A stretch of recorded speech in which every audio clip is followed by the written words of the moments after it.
Well, hello everybody, and welcome back to Heidi's Road to Happiness. Heidi here. Well, today I'm going to talk about choices. I know I said I was going to talk about band stuff, but you know what? Band stuff will come up as we go because it's fun and it's good to put in there, but I can't concentrate on just that because I want to do something better. So today we're going to talk about choice, okay? Now, I didn't realize for a long time that I had a choice. Now, everybody knows you got a choice. You know, you make choices every day. Peanut butter, jam, no jam, butter, I don't know. You know, all kinds of choices you make every day. But it's the tough ones that you really got to think about. You know, the choices that we make. Some of the choices we make are there because it's been embedded in us since we were children, right? Um, and some of that stuff we just don't even realize because it's in where people get it. You know it's subconscious. Okay, so or the unconscious, whichever way you want to put it. Maybe there's a difference. I'll look it up later because once again, not that smart, but smart enough to know better. Okay, so with that, I didn't understand that I had choices for a long time, especially when it comes with mama, right? With my mom. Uh, when I was younger, I told you, we were trauma bonded. We were attached. We were tethered somehow with the codependency and the enabling. Okay, so queens of. Na-na. And so when at this time that I'm speaking, this is going back, because it started when I was younger. And I believe a lot of it started when mom wasn't doing well and was making bad choices. But also, one of the aunts in the family, her daughters and her children, let's just say children in general, they were leaving and not communicating with their mom anymore, right? And I thought that was just heartbreaking that a child could leave the home and never want to talk to the parental unit again. And once again, I'm younger. I don't understand everything. But I made a promise to my mom that I would never let that happen in our family with the three girls. Never. If one of us wasn't talking, I'd find out why and we'd fix it. Together we'd fix it because, that's horrifying, right? Like, to me, that's horrible. Broken family hurts. I love my family. So to have a broken family, it just hurts. And so I couldn't imagine. So that's here, locked away. La la la. Okay, so that's the first thing that I can think of.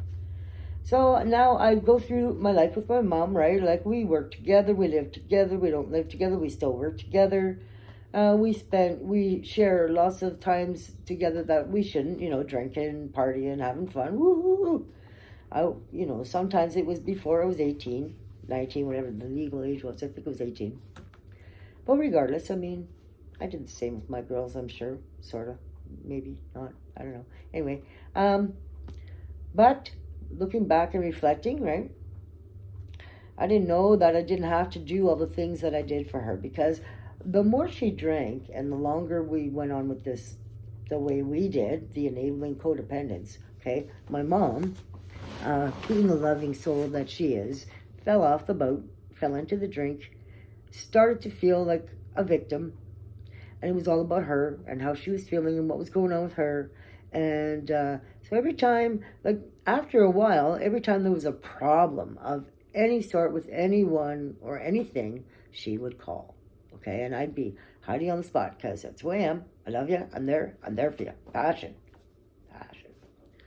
So with that, I remember being on the line at the outpost. When you're the outpost manager, someone goes missing or doesn't show up for work, you got to fill the hole. So I'm on the line, I'm flipping burgers, I'm making kisses frickin' dias. And she called 16 times in 1 hour. Now, I'm not sure if she understands what she's doing, right? I don't understand that I could say no and not take the call. I just keep doing it, and I keep doing it because that's all I know. I just keep doing it and doing it. And so I was starting to get a little frazzled, and when I went to see my doctor, Karita Chung, right, she had suggested the massage as well as finding a counselor. So this is way back. Okay, so now I finally find this counselor. Her name is Val. She worked at the LU because I didn't want to go off campus. I didn't want to be far from my job because I felt guilty taking time away from me to take that minute or that hour to get what I needed to keep my shit together because I felt guilty about it. So my visits with the counselor on campus, the massages when they started on campus. Okay, you see where I am? I'm all about what I'm doing, and I have to not. It's all tethered. Everything is tethered, like me and my mother. So anyway, it was starting to get pretty intense. Like my home wasn't my home; it was my mother's home because she'd be phoning all night, and I'd be reacting. I'd just be reacting because remember I was telling you I was so stressed. And I'd just be reacting all the time. Ah! And I'd go driving over there and leave everything. Ah, I'm going to go save my mom. That went on for a long time. Years and years and years. We talked about that today. So it's going to be good because it's got both sides. Kind of cool. So anyway, by this point, I'm losing my shit. And I went to see the counselor first time. And I went in. She says, so what can I help you with? And I said, my mom makes me. And then she says, oh, excuse me? Heidi, is it? Before we go any farther, I need to say your mom can't make you do anything. And I'm like, what? She's mom. And she goes, no. How old are you? And I'm like, oh. And she's like, your mom can't make you do anything. And she was the first one to open my eyes so I could step back for a minute and go, well, I'm not 12 anymore, that's for damn sure. Why am I feeling compelled? And that's the feeling, compelled to have to be there for my mom like that. And I struggled with that for a long time, okay? It's a choice. When I was with Val, she was a good counselor for me. They are not all good for me. Okay, they're good for you, but sometimes they're just not good for me. But I had two, and Val was the first one. And yeah, she opened my eyes a lot, right? Why do we feel like that? Where's that coming from? Once again, it's looking into why. Why did I feel compelled to do something that crazy? Because let's be realistic. Why should I be leaving my family to go run to her? To cater to her at this point.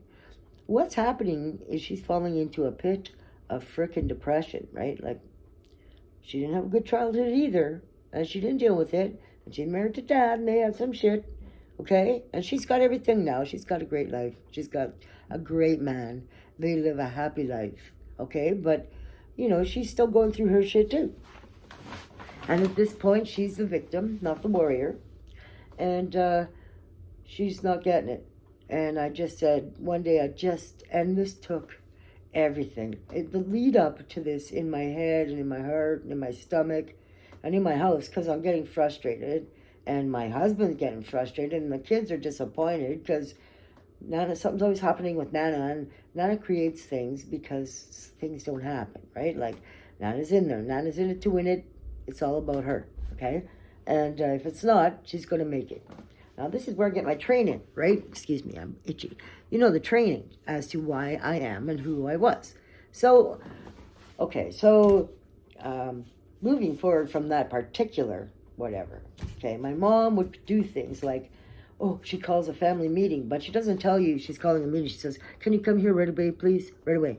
So, I'm not the only one who gets that call.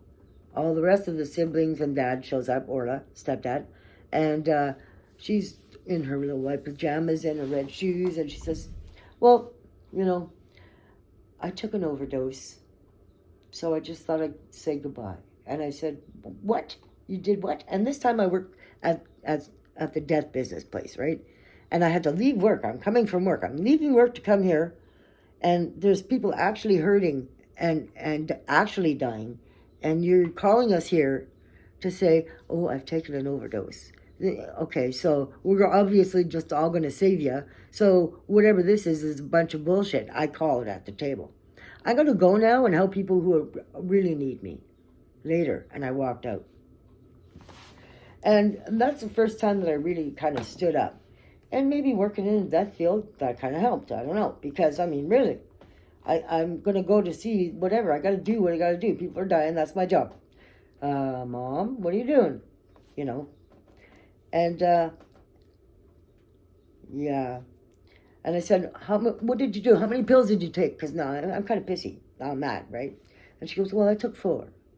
And I stood up and I said, well, next time, take 40. And I walked out. That's when I walked out, okay? And that's pretty harsh to say to an old broad. Well, she's not all that old. She is now. Anyway.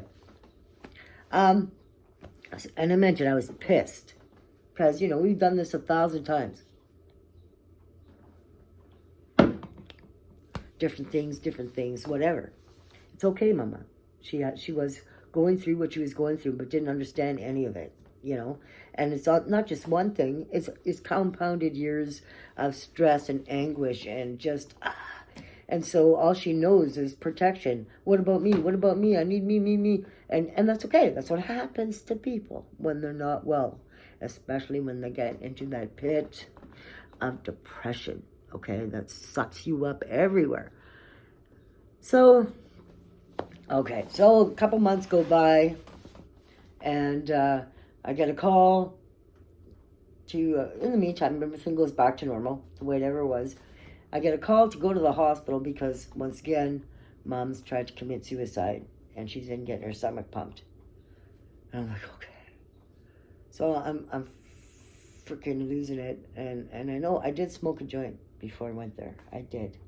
And when I got there, the first thing she says is, I smell marijuana. I said, what's going on? And she hands me a note.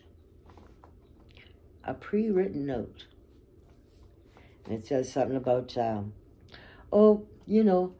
just thought I'd do it right this time. I took 40, just like you told me, kind of thing, right? Just trying to put a little salt on the last wound, right? And I looked at her, and I crumpled it up, and I threw it at her, and I said, next time, don't call the fucking ambulance. And I walked out. After that, I did the hardest thing.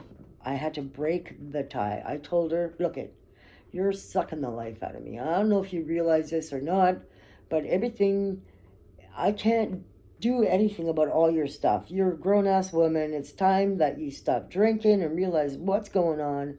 Get off your ass and find yourself, because I can't do this no more. I just can't. Well, I didn't say find yourself. I didn't know about that shit back then. I said, leave me alone. I'm done.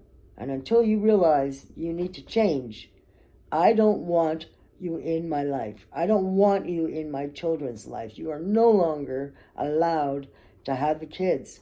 You cannot see me anymore. You cannot phone me anymore. You cannot talk to me. I broke it. And I hurt inside, because all I knew was protecting my mom.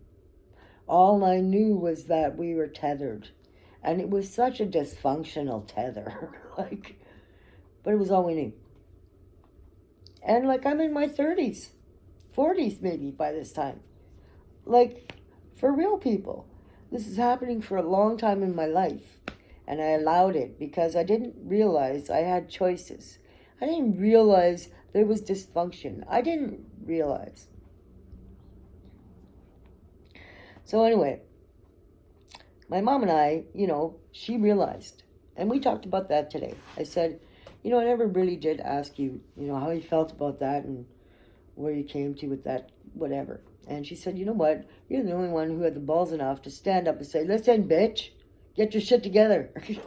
Well, my words, not hers. But she says, I'm real proud of you because you had to do that. It must have just killed you because it was killing me. But then I realized what I was doing to you, because you're right. You weren't handling nothing. When I stopped looking at myself and looked at what I was doing to you, I realized, what the hell am I doing? So sometimes, people, it takes something to wake you up. And not always do you get it right away. Not always do you get it right away. But when you look back on things, and, my mom and I had to talk a little bit, but we didn't talk a lot. We did move forward with boundaries. Moving forward, I learned about boundaries, and I put them in place with my mom after the break. There was twice I remember I walked out on her after that when we made the boundaries, and I took away her coffee, said thanks for coming, and I opened the door. She said, I'm not done my coffee. I said, yeah, well, I'm done with the conversation. Because she wouldn't stop when I asked her to stop. Okay? So, because things still trigger, things still hurt, but not as much anymore. And I'm getting pretty good at my triggers. So, but they're still there. And, but what I'm saying is, the power of choice. Holy shit. Never mind the power of you. When you find the power of you, you're going to realize you got the power of choice. And choice is just as important as understanding the power of yourself. What I did learn from that, right? You have also, talking with Val, my first counselor, what I did learn from that is choices. Okay, you do have 3 choices. When there is a hard decision to make, any decision to make, really, there are 3 choices. First choice, leave it alone. Second, change yourself. You can't change the situation. You can't change the other person. You can only change yourself, right? And in turn, hopefully the other person will change with you if that's where you are. And number 3, leave if it's not going to work. Okay, 3 choices. You can keep it the same, you can opt to change it, or you can leave the situation. Those are your 3 options. Now, when you look at it and you got to make that choice, just make sure you're doing it with the best intentions, with love in your heart, and always remember, you come first.